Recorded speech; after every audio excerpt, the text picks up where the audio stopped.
like the revolution is alive and well. There's a lot of spirit. This is wonderful. Tyler, thank you for that very nice introduction. Before I get started, I want to introduce two members of my family with me tonight. My wife, Carol, and granddaughter, Linda, right here.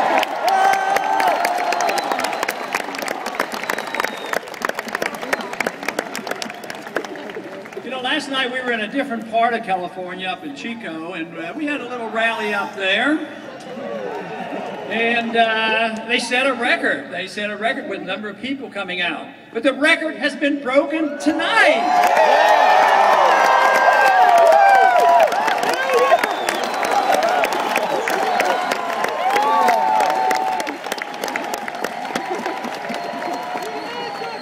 The message of liberty cannot be squelched. It's going to continue to spread. It is, and it's a wonderful message, and I am so delighted that the young people of this country are responding so favorably. So thank you very much for your interest in this cause.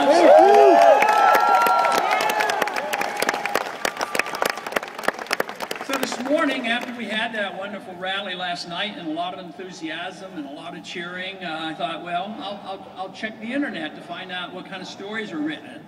Well, one story, you know, we had, it is very, very accurate to say that we had over 6,000 people there. So I came across one story and said they had hundreds of people at Chico.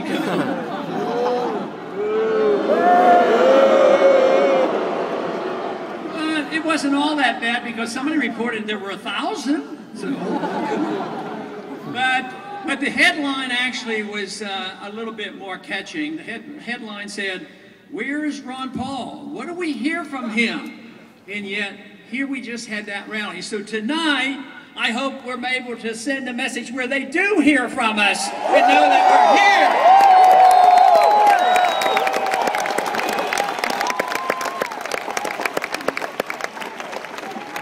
But the truth is, the message is spreading very well. If we compare it to 2 years ago, 4 years ago, or 10 years ago, it's dramatically different, and it's growing exponentially, and there's a good reason for that. Not only is it a great message, the message of liberty, but there's a deep need for it in this country. We're seeing the consequence of not following our Constitution and not being dedicated to the cause of liberty. We have a mess. The answers can be found in our Constitution and in the understanding of what individual liberty is all about.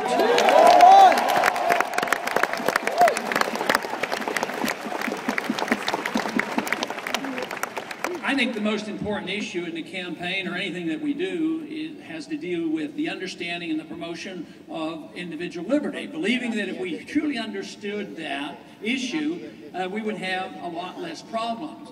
But when you go on the campaign trail, not a lot of people, other than an audience like this, have a great deal of concern for personal liberty. They have concern for the economy, and rightfully so. Because that is a reflection, a bad economy is a reflection of a misunderstanding or a poor understanding about what economic liberty is all about. So we do have an economic crisis going on, but it was a predictable crisis. It shouldn't be that difficult to understand. We're in the midst of this, and yet the people in Washington have not come around to understanding what the real problem is.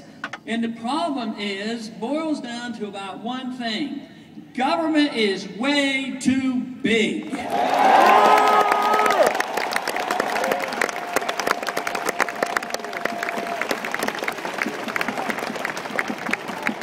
bigger the government, the less freedom that we have. And there's a lot of well-intentioned people, but you know where good intentions might get you. Good intentions aren't enough. The right ideas are critical. So there are a lot of good intentions that people want to do things to help other people. They want to spread our goodness around the world.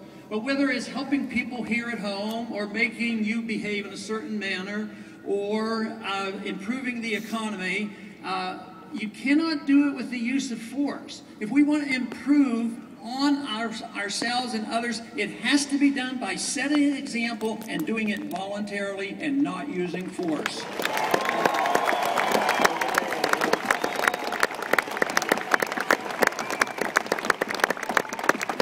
But that's exactly what happens when you have an economy that is a planned economy. We know what the extremes are. We know what extreme socialism is and what communism is all about, because it's a failed system.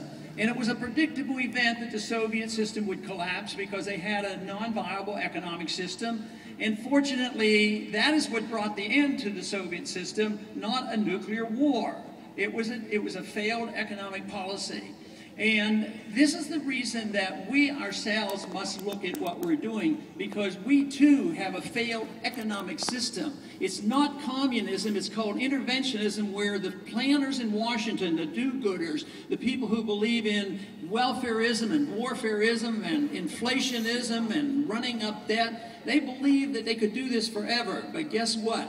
The country went broke, and it's not working, and the people are realizing it. Not only are they losing their liberty, they're losing our ability to even take care of ourselves. So this is the reason the message that we have is the message that can solve our problems, whether it has to do with personal liberty or the economic crisis that we have today.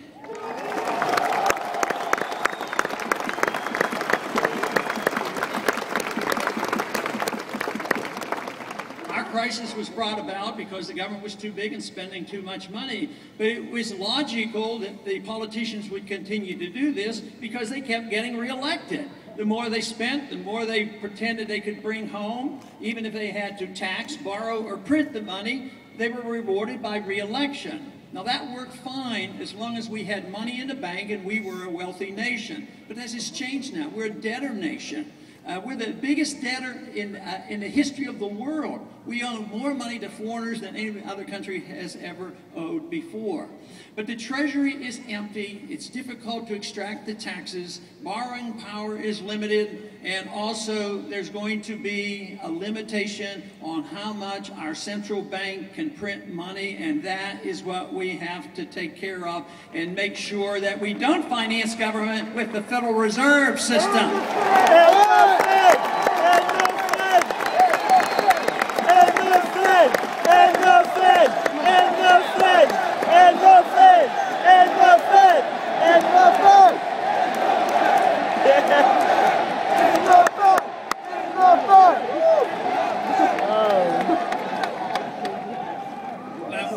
Now we might have to be careful.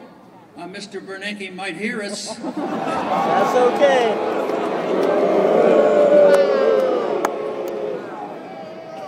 Now, the Federal Reserve has been around for 100 years. And, you know, with an election coming up, if we do well in this election and we have the opportunity, we should celebrate that 100-year anniversary by repealing the Federal Reserve Act.